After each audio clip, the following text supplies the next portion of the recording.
Hereafter, Part 1. This is an interesting thing for a couple of reasons. One, they're doing their own version of the death of Superman in this one. And it's kind of going in a different vein, but it's hitting that same tone. What would happen in the DC world without Superman? And it it's half real, like they stop and try to do something serious, and then they immediately, I wouldn't say undercut, they just chose not to have the whole thing a downer, and then they go real kind of comedic, and more lighthearted, but with that sadness undertone that it's using the comedic. It's trying very hard to use those comedic elements to not get too heavy, to save the audience from really having this loss stick. It'll have a moment of, like, yes, serious sadness and depression or anger, and then it undercuts it with something goofy or over the top.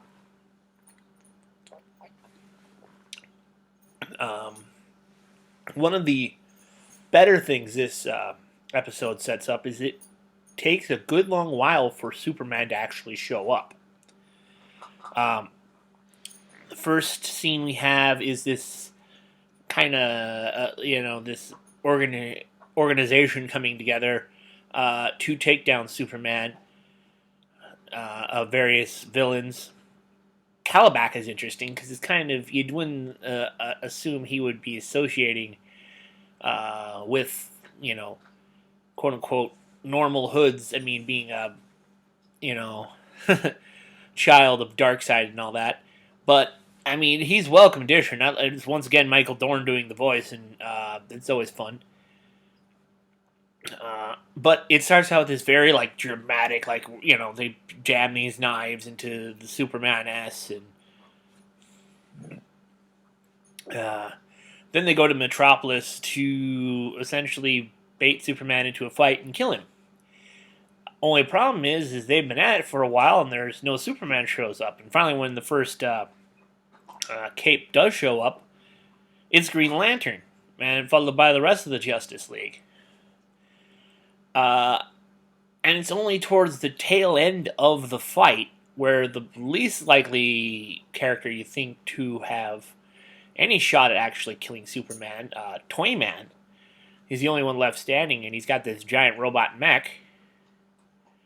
And in the interim, like right towards the end, they've had this whole dramatic fight, and Superman's just came on the scene to, be Superman, and it's really like it's a dramatic. It's undercutted and yet dramatic at the same time. It's dramatic in its understatement. Lets you. Superman's such a presence; he doesn't need to enter with fanfare. He just shows up, and you go, "That's badass."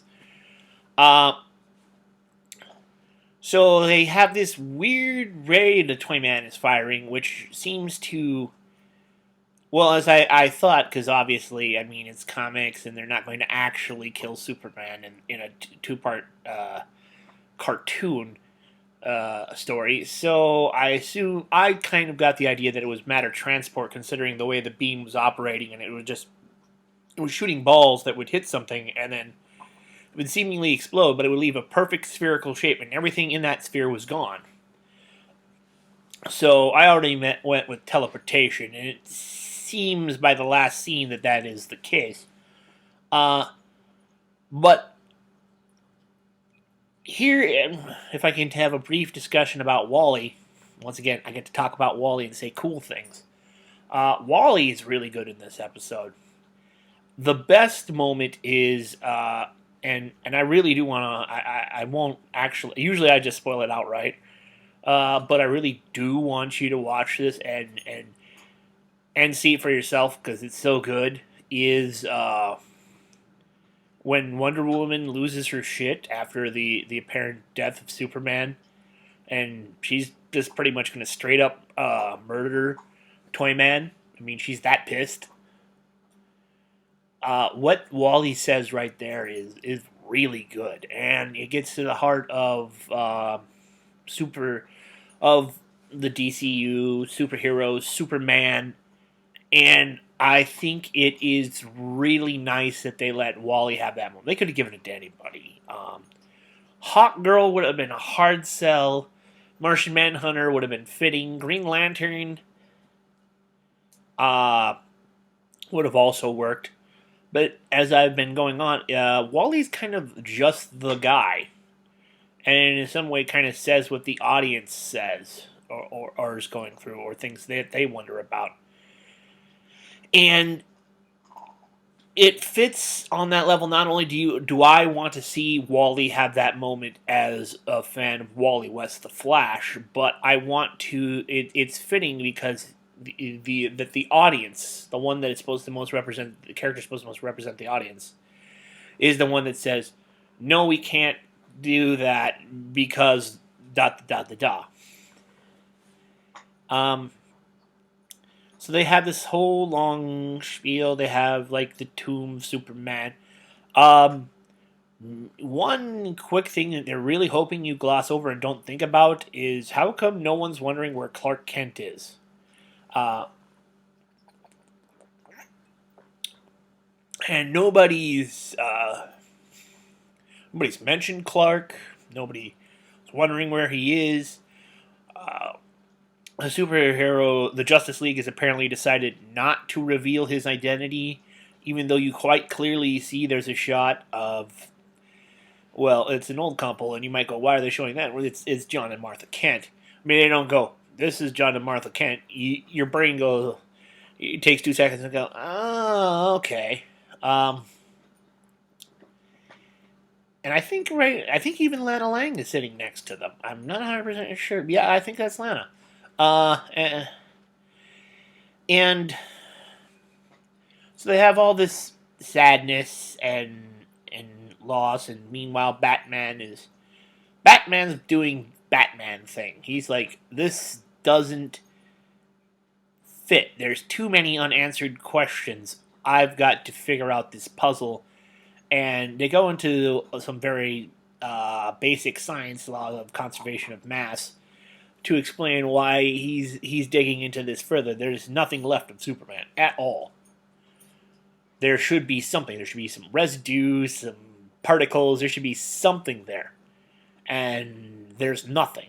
There's nothing in any of the sites. It's just like all the matter that was there is gone. And since matter cannot be created or destroyed, it went somewhere.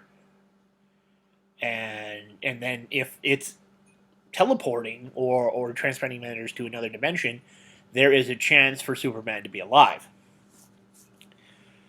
But he keeps going and going, and they have, and it's his. He stops in front of the tomb and almost, starts to have a heartfelt moment, which is undercut by the villains attacking because they're like, "Screw it, Superman's dead. Metropolis is a free for all."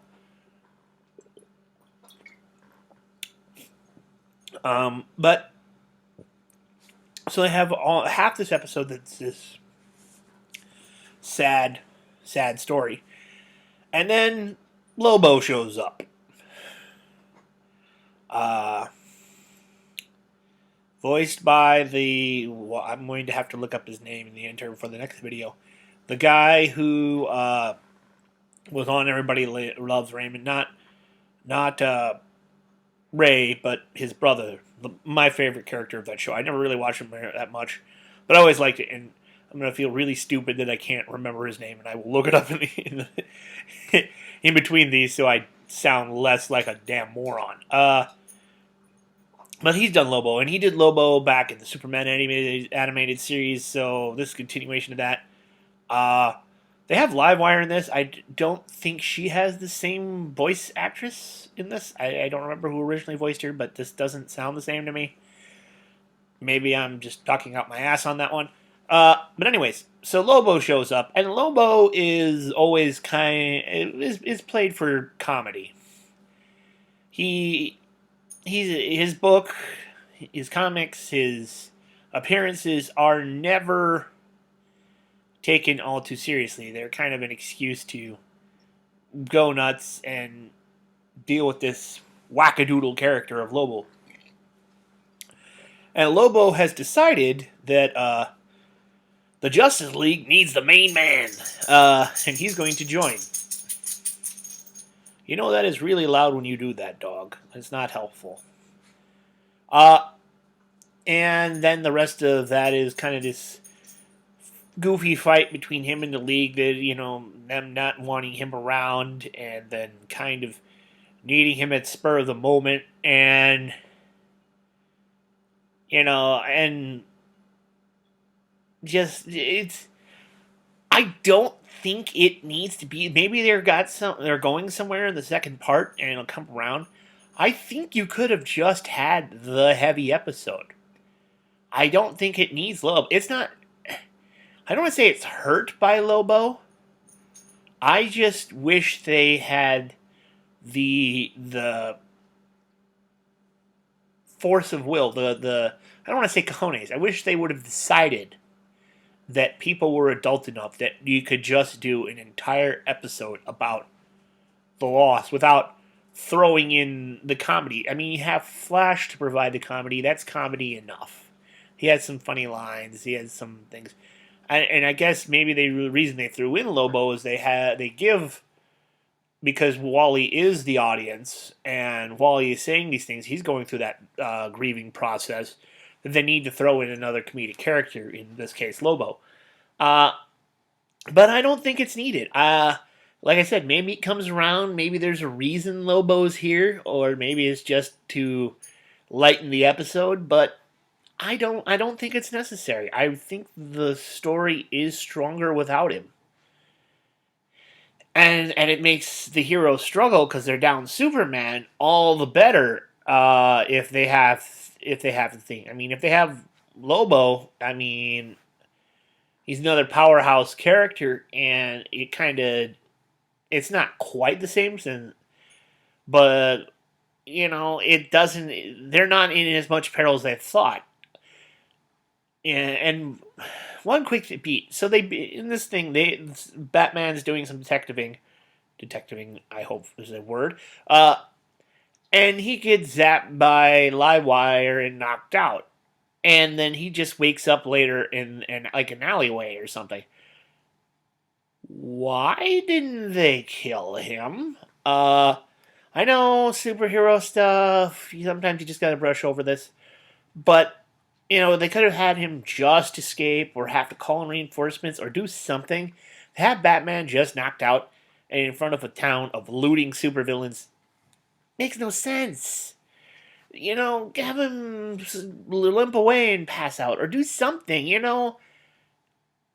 or anything but have them get a drop on him, knock him out, and he wakes up, and nobody's bothered to try to kill him. Seriously? That just bothers me. But so I wish they would have kept the heavy tone, and that's all I really gotta say about that. On to the next one.